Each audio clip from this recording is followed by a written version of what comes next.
ना थके कभी पैर, ना थके कभी, ना थके कभी पैर, ना कभी हिम्मत हारी है। ना थके कभी पैर, ना कभी हिम्मत हारी है।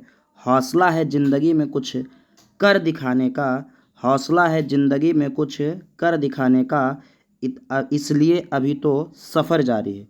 कहता है ना थके हैं, ना थके कभी पैर, ना कभी हिम्मत हारी है, और हौसला है ज़िंदगी में कुछ कर दिखाने का, इसलिए अभी सफ़र जारी है।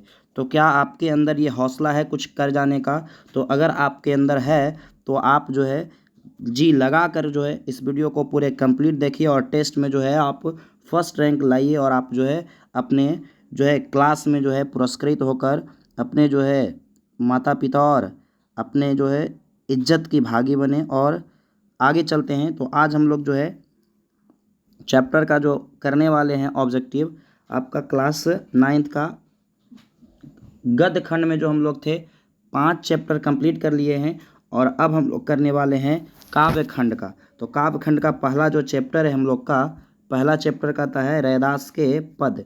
तो रैदास के पद जो है काव्य खंड का पहला चैप्टर है। अगर आप जो है पीछे का वीडियो नहीं देखें तो आप उसे कंप्लीट देख लीजिए, क्योंकि सारा क्वेश्चन जो है वीडियो से ही आएगा। चलिए, अगर आप फर्स्ट लाना चाहते हैं तो चलिए, पहला क्वेश्चन आ गया आपके स्क्रीन पर। रैदास जी का जन्म कब हुआ? रैदास जी का जन्म जो हुआ तो 1388 ईस्वी में। अगला कहता है रैदास जी का जन्म कहाँ हुआ था? तो रैदास जी का जन्म बनारस में हुआ था। अगला क्वेश्चन कहता है रैदास जी एक उपनाम था। रैदास जी का एक उपनाम था, तो क्या नाम था? तो आपका इनका जो उपनाम था संत कवि रविदास। संत कवि रविदास जो है इनका उपनाम था। इनका जो उपनाम था क्या था? तो आपका संत कवि रविदास। संत कवि रविदास जो था इनका उपनाम था संत कवि रविदास। अगला जो है अगला क्वेश्चन में आइए हम लोग। अगला क्वेश्चन कहता है, अगला क्वेश्चन देखिए क्या कहता है। कितना नंबर हो गया? अगला चौथा। चलिए अगला क्वेश्चन, लेकिन देखिए ध्यान से सुनिएगा। तीसरा नंबर का जो है रैदास जी का उपनाम क्या है? तो इसका आंसर जो है आपका बुक में दिया है, जो हम लोग का मेन बुक है उसमें संत कवि रविदास है, लेकिन देखिए इस जो है ऑब्जेक्टिव बुक में क्या किया है, रवि प्रसाद कर दिया है। तो यहाँ पर जो इसका आंसर है गलत है। अगर आपका टेस्ट में ये आता है तो आप संत कवि रविदास मारिएगा तब आपका सही होगा, अन्यथा अगर आप रवि प्रसाद मारते हैं तो गलत हो जाएगा। चलिए अगला क्वेश्चन में आइए। अगला क्वेश्चन कहता है कि कौन इनकी ख्याति से प्रभावित होकर दिल्ली आने के लिए आमंत्रण भेजा था? तो इनको जो है आमंत्रण जो भेजा था आने के लिए दिल्ली, तो इनसे जो प्रभावित हुए थे कौन सा शासक थे? तो आपका सिकंदर लोदी थे। सिकंदर लोदी जो थे इनसे प्रभावित होकर इन्हें जो है आमंत्रण भेजा था कि आप दिल्ली आइए हमारे यहाँ, ठीक ने। आगे, रैदास किनके गुरु थे? तो रैदास जो थे किनके गुरु थे? आंसर में कह रहे हैं, सॉरी क्वेश्चन कह रहा है कि रैदास किनके गुरु थे? तो रैदास जो थे आपका मीराबाई, मीराबाई के जो है आपका गुरु थे। मीराबाई बहुत ज़्यादा फेमस थे जो कृष्ण पर रचना लिखे थे। अगला क्वेश्चन, कबीर की तरह रैदास भी किस कोटि के कवि हैं? तो कवि जो है कबीर की तरह ही रैदास भी जो है आपका किस कोटि के कवि हैं? तो ये जो है आपका संत कोटि के कवि हैं। संत कोटि के कवि हैं। जैसे कबीर दास जो थे संत परंपरा के थे, उसी प्रकार से ये भी जो है संत परंपरा से ही हैं। अगला क्वेश्चन में चलिए। मूर्ति पूजा, तीर्थ यात्रा जैसे दिखावे में रैदास जी का नहीं था। क्या नहीं था? तो विश्वास नहीं था। ये दिखावा में विश्वास नहीं करते थे, और ये सभी व्यक्तियों में ही होना चाहिए कि दिखावा में आपको विश्वास नहीं करना चाहिए, वास्तविक चीज़ों पर आपको ध्यान देना चाहिए। चलिए, लोग दिखावे के चक्कर में जो है आज क्या हो रहे हैं, बर्बाद हो रहे हैं। तो दिखावा में आप लोग नहीं पढ़िए, ध्यान से पढ़िए। चलिए, वे पवित्र के आंतरिक भावनाओं और आपसी भाईचारे को ही क्या थे? तो ये जो है आपसी भाईचारे के ही क्या थे? Question number 8। तो क्वेश्चन नंबर 8 का आंसर जवाब दीजिए आप लोग कमेंट में। तो ये सच्चा जो है आपका धर्म है। सच्चा क्या बताते हैं कि वे पवित्र के आंतरिक भावनाओं और आपसी भाईचारे को ही क्या थे। तो आपका आंसर जो होगा सच्चा धर्म मानते थे, उसी को सच्चा धर्म मानते थे। अगला, रैदास को उपाप और रूपक अलंकार, ठीक ने, उपाम और रूपक, उपमा होगा तो उपाम कर दिया, ठीक ने, उपाम नहीं होता, उपमा अलंकार होता, ठीक है। तो उपमा और रूपक अलंकार विशेष क्या रहा। तो विशेष रूप से इनको जो है आपका उपमा अलंकार और रूपक अलंकार जो है बहुत प्रिय रहा। इसका आंसर आपका ए हो जाएगा। अगला क्वेश्चन कहता है कि सीधे साधे पदों में संत कवि ने हृदय के भाव को किस रूप में किया है। तो सीधे साधे जो आपका संत कवि हैं वो हृदय के भाव को किस रूप में जो है आपका प्रकट किए हैं। तो किस रूप में जो है ये प्रकट किए हैं, तो ये जो है आपका सफाई के रूप में, ठीक है, सफाई के रूप में जो है प्रकट किए हैं। अगला क्वेश्चन देखिए, रैदास के कितने जो है पद गुरु ग्रंथ साहब में शामिल है। तो रैदास के आपके 40 पद जो है आपका गुरु ग्रंथ साहिब में आपका क्या है शामिल है। गुरु ग्रंथ साहिब जो है आपका सिख धर्म का प्रसिद्ध ग्रंथ है। सिख धर्म का, जैसे हिंदू धर्म का सबसे प्रसिद्ध ग्रंथ है आपका गीता, भगवत गीता, उसी प्रकार से सिख धर्म का जो सबसे पवित्र ग्रंथ है गुरु ग्रंथ साहब। चलिए अगला क्वेश्चन है कि यह किसकी 2 पद है जिसमें प्रभु जी तुम चंदन पानी, या जो है प्रभु जी और तुम चंदन पानी, प्रभु जी तुम चंदन पानी, ये दोनों जो है किसके द्वारा लिखा गया है। तो आपका ये रविदास या रैदास बात सेम है। तो इसका आंसर आपका जो हो जाएगा क्या हो जाएगा, तो रविदास। अगला क्वेश्चन कहता है कि रैदास के प्रभु कहाँ रहते हैं। तो रैदास के प्रभु जो है आपका कहाँ रहते हैं। तो आपका कहाँ रहते हैं, तो आपका न मंदिर में न मस्जिद में। रैदास के जो प्रभु हैं आपके मन में जो है क्या है, हर जगह, मन में, हृदय में, हर जगह व्याप्त हैं। तो इसका आंसर जो होगा इनमें से कोई नहीं, हर जगह व्याप्त हैं वो, केवल मंदिर मस्जिद में ही नहीं। अगला क्वेश्चन कहता है कि कवि की नज़र में ईश्वर पर फूल जल आदि चढ़ाए जाने वाले सब क्या है। तो सब जो है आपका झूठे है। अगला क्वेश्चन देखिए, कवि किसकी कर्मकांड में नहीं पढ़ना चाहता है।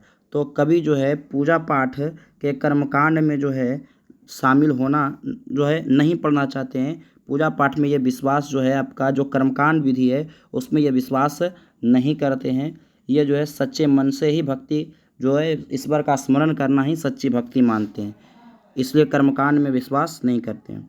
अगला, कवि ईश्वर की पूजा कैसे करता है। तो कवि ईश्वर की पूजा जो है मन ही मन कर लेता है। अगला क्वेश्चन देखिए, कहता है कि तुम चंदन हम पानी के रचयिता कौन हैं। तो तुम चंदन हम पानी के रचयिता रविदास हैं। अगला क्वेश्चन देखिए, कहता है कि ईश्वर को चंदन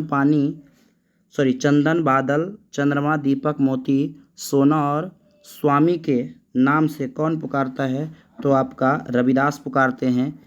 अगला क्वेश्चन देखिए, रैदास जो है भक्ति भजन करते हुए अपनी अनंत यात्रा पर कब निकले। मतलब इनका मृत्यु जो है कब हो गया। तो इनका जो मृत्यु हो गया आपका 1518 ईस्वी में। जन्म हुआ था 1388 ईस्वी में और मृत्यु हो गया 1518 ईस्वी में। जन्म भी बनारस में हुआ और मृत्यु भी बनारस में हुआ। अगला क्वेश्चन कहता है कि किसको व्यर्थ मानते थे। कवि जो है रैदास जो थे किसको व्यर्थ मानते थे। तो आपका कर्मकांड को ये व्यर्थ मानते थे। अगला क्वेश्चन देखिए, कहता है कि धन रूप भगवान के लिए कवि कैसा पक्षी है। धन रूप भगवान के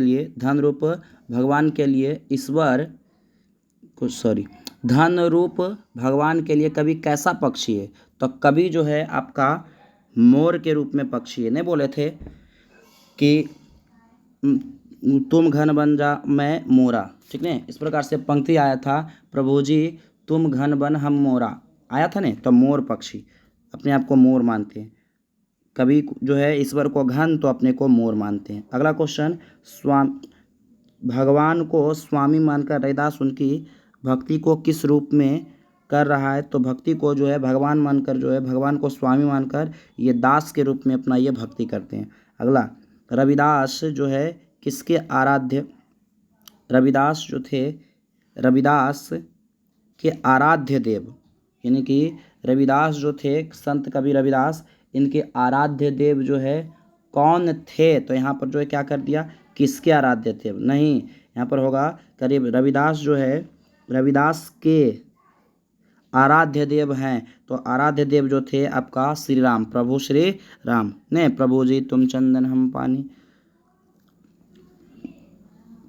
अगला, कविवर रैदास भगवान के साथ दीपक और किस रूप में जुड़े हुए हैं। तो दीपक और बाती के रूप में।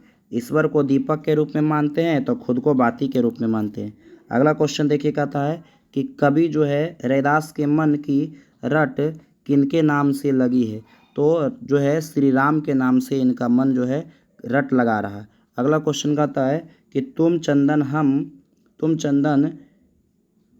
हम पानी में तुम शब्द का प्रयोग किसके लिए हुआ। तो तुम शब्द का जो उपयोग हुआ भगवान के लिए हुआ।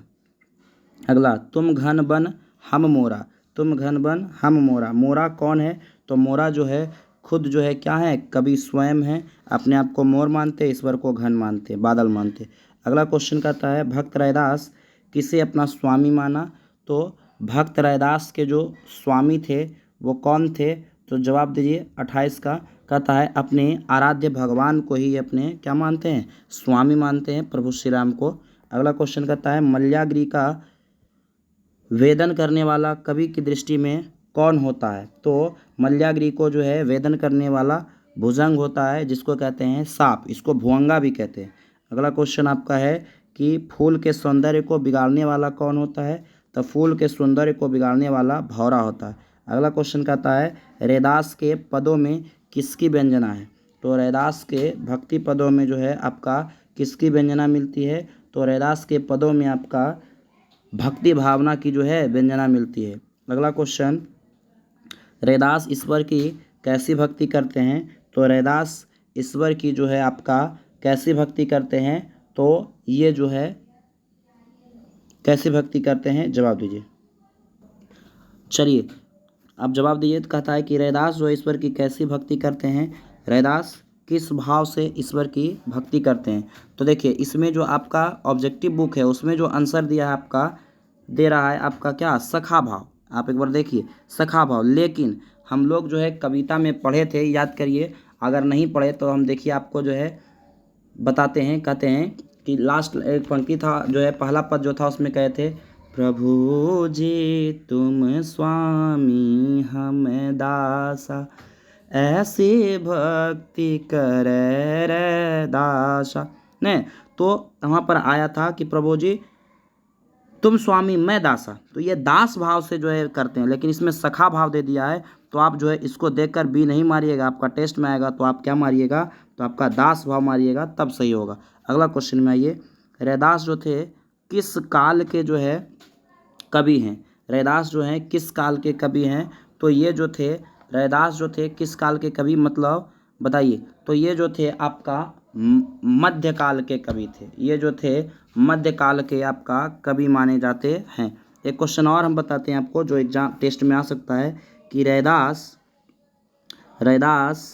किस भक्ति धारा के कवि थे। कमेंट करके बताइए किस भक्ति धारा के कवि थे। तो जवाब दीजिए। तो रैदास जो थे किस भक्ति धारा के कवि थे। तो आंसर आप मारिएगा निर्गुण भक्ति धारा। आंसर आपका हो जाएगा निर्गुण भक्ति धारा। क्या हो जाएगा बुआ, तो निर्गुण भक्ति धारा। चलिए इस प्रकार से जो है आपका इसमें टोटल जो है 33-34 क्वेश्चन हो रहा है। अगर आपको जो है ये वीडियो अच्छा लग रहा है तो अपने दोस्तों और साथियों को भी शेयर करिए और चैनल को सब्सक्राइब कर लीजिए, वीडियो को लाइक कर दीजिए। Thanks for watching this video. मिलते हैं अगले क्लास में।